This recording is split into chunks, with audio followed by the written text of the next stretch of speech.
Hello, I'm Eric Van Hoven, president of our Collegiate Chapter of the American Choral Directors Association at Montclair State University. For our December 2021 winter concert entitled Rejoice, the MSU Chorale, our symphonic choir, performed the Northeastern U.S. premiere of The Breath of Life, a beautiful new choral work written by American composer Dan Forrest. The breath of life touches on the importance of the first breath during the creation of life, and the pain of the final breath during the end of life. Our ACDA chapter wanted to highlight the complexity of the human life cycle captured in this work. And for this interview, we compiled a list of questions based on compositional process, text, and musical relationships across the movements. By doing so, our chapter hopes to help other listeners and performers gain a better understanding of the breath of life from a compositional point of view. Dan, thank you for joining us for this interview today. As the composer of The Breath of Life, our Montclair State ACDA chapter had a few questions we wanted to ask you about it as we are interested to learn more from your perspective. So thank you again for joining us today. So my first question for you is, where did your inspiration to write The Breath of Life come from?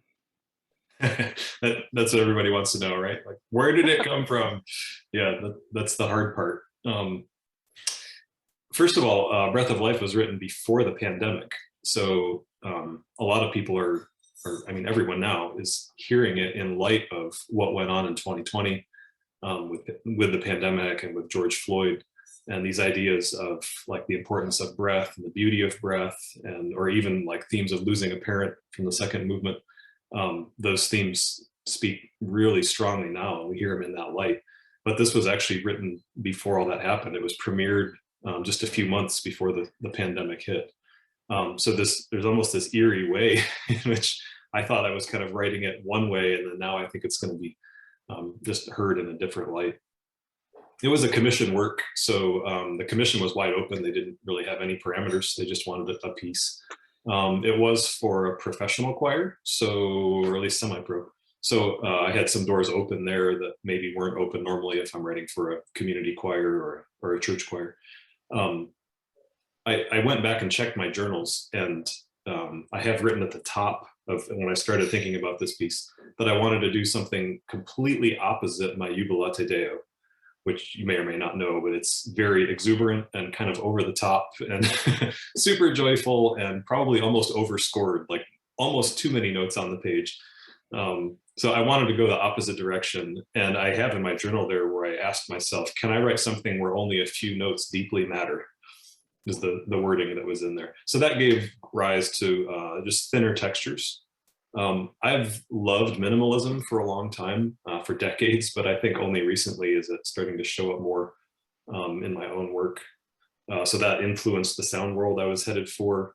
And then lastly, I also I've always loved Baroque forms in a variety of ways, but two that I wanted to try to work on here were the chaconne and the passacaglia. So the chaconne, like a repeating chord progression with increasing activity over top of it, and the passacaglia, like a descending bass line or some kind of repeated bass motion that other things happen over top of it to extend out the form, but there's always that kind of backbone underneath. So the first movement is actually kind of a chaconne, and the third movement has this descending lament bass that just keeps going down further and further, and it just descends the whole way until it hits like rock bottom, which sort of paints what the text is trying to say. So that's kind of the sound world, the kind of the parameters that I set up for myself in trying to then look for text, which would be the next step. But musically, that's where the inspirations were. Yeah, that's really interesting.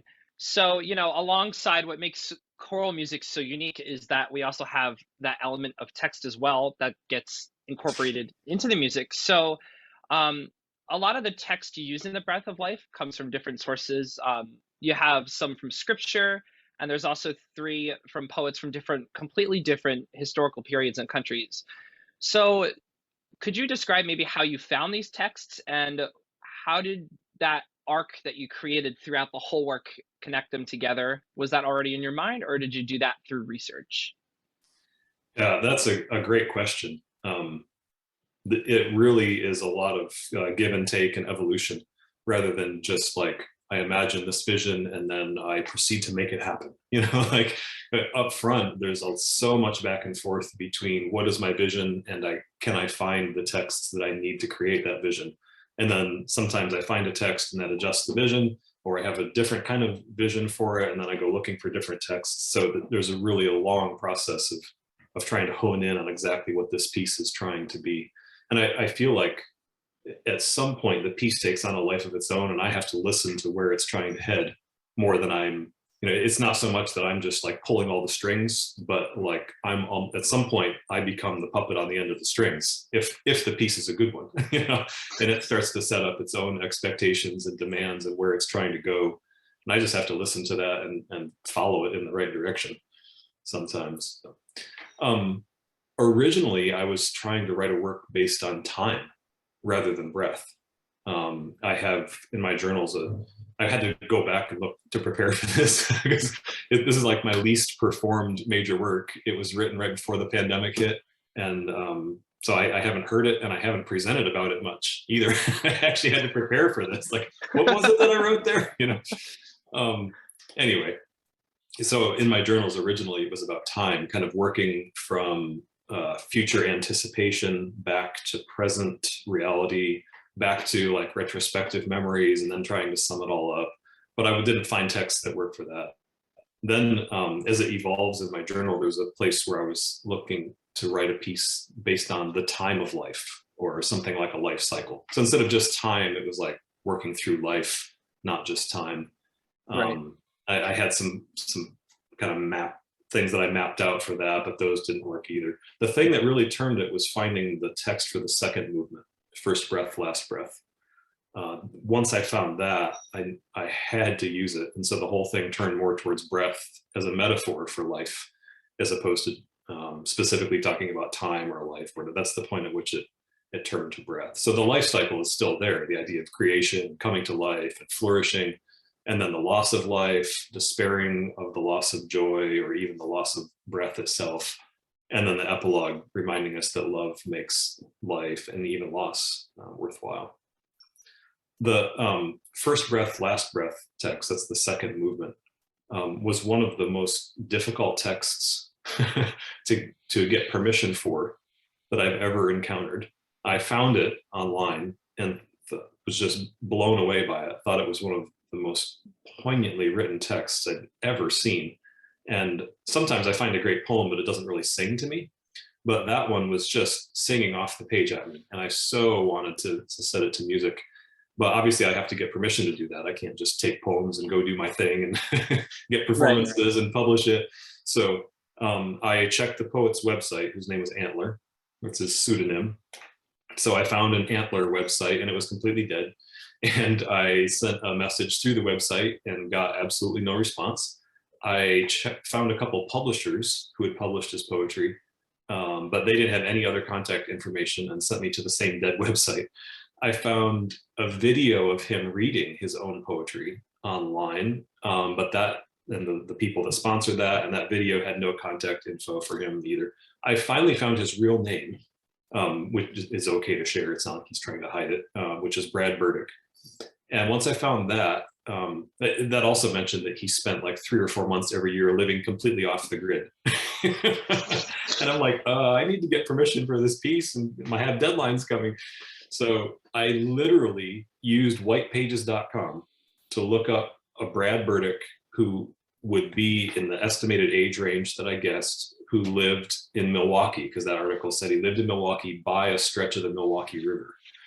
So I found the Brad Burdicks in Milwaukee and then looked up all of their addresses. I'm a composer, right? I'm going on this big like scavenger hunt, sleuthing people online, stalking them or something.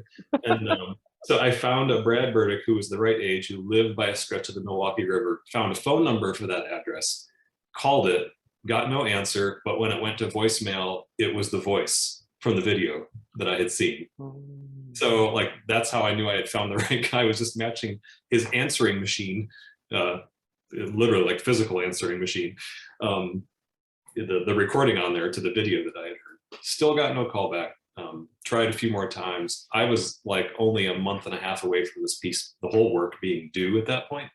And like it was kind of the centerpiece of what I was trying to write, and I didn't know if I could get permission. So eventually I just sent a letter, and I was headed out of town for a week. And I thought, if I don't have a letter by the time I get back, I'm going to have to just try to forget this text somehow and write some kind of different thing that somehow fits. And this piece is probably just going to not make sense, but oh well. And amazingly, I got back from that week trip away, and there in my mailbox was this. There was a letter, old school, right, with paper and pen and stuff. And he wrote me a beautiful letter saying, "Oh, I'd love for you to set that. That would be great." It kicked off this really cool relationship. We wrote letters back and forth about poetry and music or whatever. He was thrilled to have it set to music, and I was thrilled to get permission. Anyway, it was quite the scavenger hunt to try to get permission for it, but it all worked out in the end. It sounds like a scavenger hunt. It was, so, so in finally getting those texts and finally having that vision, the next question that we came up with for you was, what message do you hope to convey to your audiences in writing this work? Is there something that extends greater than at surface level, you know? Yeah, it's kind of a multi-layered thing, but at the core, I would say I want people to think about the beauty that is breath and is life. That life is a beautiful and precious and mysterious gift that's kind of beyond our control. That there's beauty and joy and wonder in every breath that we draw. And yet there's also like this deep pain that comes when our breath is no more, and when there's a final breath, and when there's loss. So there's kind of an honest acknowledgement of that kind of loss. And then there's that epilogue at the end, which I purposely didn't call a fourth movement, just called it like an epilogue. Like, okay, we worked through this life cycle of breath. Now, what do we make of that? It's almost like a retrospective. And that just tells us that love is what makes the beauty of life and the pain of loss all still worth engaging. That we shouldn't just recoil from it all out of the fear of loss, but that love makes it worthwhile. For those who love, time is not. That's absolutely beautiful. So the next two questions we have are kind of on the more technical side. Sure, I love that. So we wanted to know why the titles in each of the movements were written in lowercase letters instead of, you know, the breath of life written out with your typical capital letters. Yeah, sure. It's actually just the minimalist vibe that I was going for. That's kind of some of the original inspiration for what I was trying to do. And there's several aspects of the music, not all of them, but several aspects that are purposely understated. I'm trying to understate rather than overstate. And it just felt like removing uppercase letters helped it to be a little understated instead of overstated. It's probably a silly thing, but if you're the composer, you're allowed to uncapitalize letters.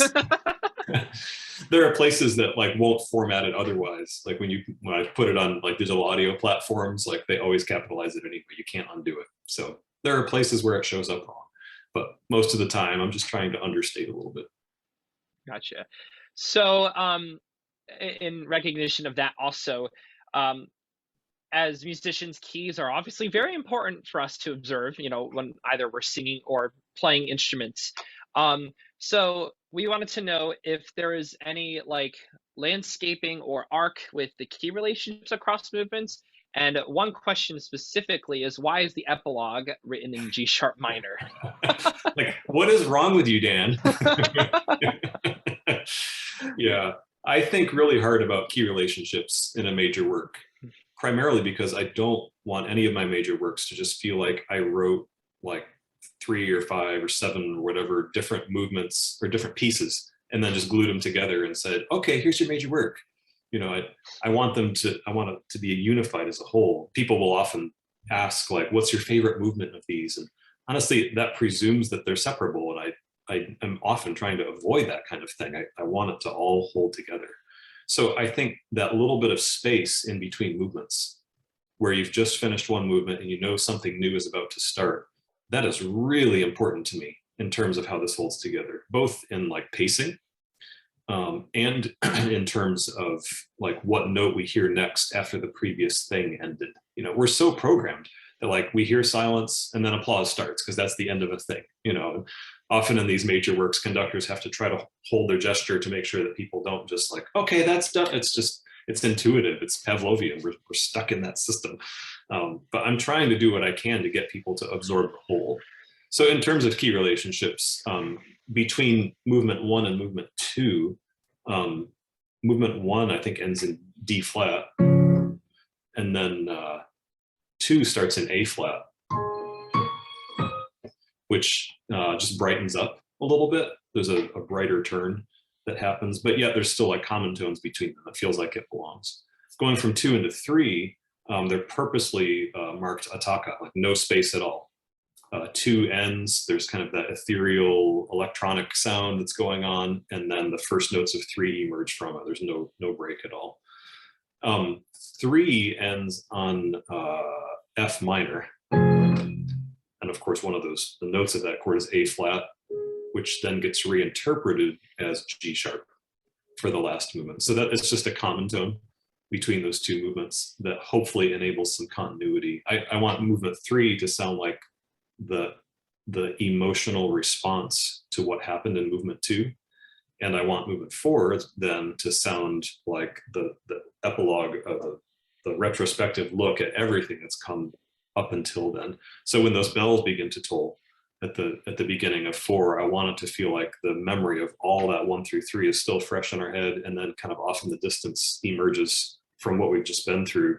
We hear those bells tolling, and they're directly connected to where we've been. They're not some unrelated, distant, distant in space, but not in connection. I want them to be directly related to what we've just experienced. Absolutely. So I'm sorry for all the sharps. So in keeping that continuity and having your audience immersed, we were also wondering, is there any specific person, people, or groups of people that this work may have been dedicated to? Did you have anyone in mind specifically while writing this piece? Actually, the commissioner did, Bel Canto in Greensboro. They had a long time avid supporter of their work and their concerts, who this was commissioned in memory of. And the family was involved a little bit, and just like I wanted to make sure that this connected well, or the people that knew her wanted to make sure that this said what it should say about her, and they were very supportive, which is thankfully they were very supportive. But yeah, so it's not necessarily somebody that I knew, but it's written for them to honor someone who was with them and so supportive for so long. Right. So in that idea also, do you have a specific favorite moment in the music, either, a transition between movements, or whether it be from multiple movements or the entire composition? What do you think is your most favorite moment of the music you composed, and why? Dear Dan, who's your favorite child? Yeah, there's several different angles to that. One would be right off the bat would be the electronics, the opportunity to use a different kind of timbre and texture than we normally get in a live choral performance. I'm heavily involved with both like studio production and with live performance. I love aspects of both. Most of the time, I love the challenge of live performance, of writing out ideas and somehow using black ink on white paper to tell people what sounds I heard. Like, what kind of mystery is that? But I love the challenge of that, of enabling people to recreate sound in the moment for their audience. And there's risk that comes with it, and there's limitations that come with it. But I think they're so worthwhile. I love that kind of live performance thing. The biggest thing I miss from studio performance is it's less about the control and more about just the other opportunities where we can manipulate sound and do cool, especially electronic things that aren't normally there in the concert hall. So it was pretty difficult to try to find a way. I explored a bunch of different options, especially in the 21st century. There are a lot of options, but trying to do something that would be usable and accessible for lots of different people with lots of different technological levels or preferred computers or software or whatever. So I ended up coming up with that patch in Apple Logic That just anybody can use it when they're having this performance. And I love the way that kind of takes us beyond what we're used to hearing in a live choral performance. It kind of breaks down a barrier for our ears, and we hear things that we're normally only hearing like in a recording somewhere. So breaking down that wall was really satisfying. It may make it more challenging for some people to perform, I don't know, but hopefully it's within reach for people. So I love hearing that aspect of it. I also love the breath timbre, using a breath not just as a way to stay alive or a way to draw air to then produce tone, but just holding out the breath is actually an artistic gesture, as something beautiful for people to encounter. Singers are always working on breath, and where are we going to breathe and how are we going to breathe and all that stuff. But it's normally hidden. We're often trying to stagger breathe and hide where we're going to sneak a little breath because we just want to focus on tone and beautiful singing and all that. I thought, how can I use breath in such a way that we like feature it instead of hiding it? How can it be part of the actual musical gestures that we offer? So when that comes together well, along with that electronic timbre and texture in the background, I like the way that we're hopefully just hearing some sounds that we don't normally hear in a choral performance. If I had to choose one moment in the piece, it might be in the second movement in First Breath, Last Breath. There's an interlude it kind of switches to B flat major all of a sudden. That kind of finishes out the beautiful, joyful part of everything before it then turns darker towards the loss of his mother. And the first time I heard all that come together, that one just kind of stopped me in my tracks. Most of the time I sort of know what I'm getting when I'm writing. I know how it's going to sound, how it's going to work from experience, but that one just kind of got me. It came together much better than I had even envisioned. That it was a really neat moment the first time I heard that. There's also things in movement 3, the silent kiss. I tried, and I think I succeeded in making sure that you hear the interval of a second, a musical second, every time the word kiss happens. So every time the word kiss is sung, there's these two notes that like touch that way. There's this silent kiss that happens each time for that word. So sometimes they're inverted, or sometimes they're in the instruments or the voices or whatever, but one way or another, I think there's always a second. So if you know what to listen for in that movement, that's satisfying to hear that always working out, and yet in a new way. And then maybe at the very end, the ending is pretty unusual, at least for me. I normally have a lot more tonal closure than what this piece offers. This just kind of floats off into the ether instead of like wrapping everything up and putting it away. But that's for a few reasons. One, it pictures the text, which says time is not. Normally music is bound by time and there's a stopping point, but I'm trying to blur kind of where does the music end. I want it to feel like the music actually is continuing, but just kind of out of reach or out of sight or out of hearing because time is not. I also am trying to picture the idea that somebody's life isn't gone completely just because they've passed away. Their story isn't done. And so at the end of the music there, I purposely didn't write a double bar line. There's no final bar line on the piece. There's actually no bar line at the very end. The 5 staves just come across and just, there's nothing more. They just kind of fade off into nothingness. So I'm trying to visually kind of picture those ideas for the singer. The audience can't see that, but hopefully the singer can intuit some of the feel that I'm after there from that visually. And then I also want the listener to just engage in what they've heard, what they've processed for the last 35 minutes, in musically and textually. I don't want them to just pack it up and put a bow on it and say, okay, we're done with that.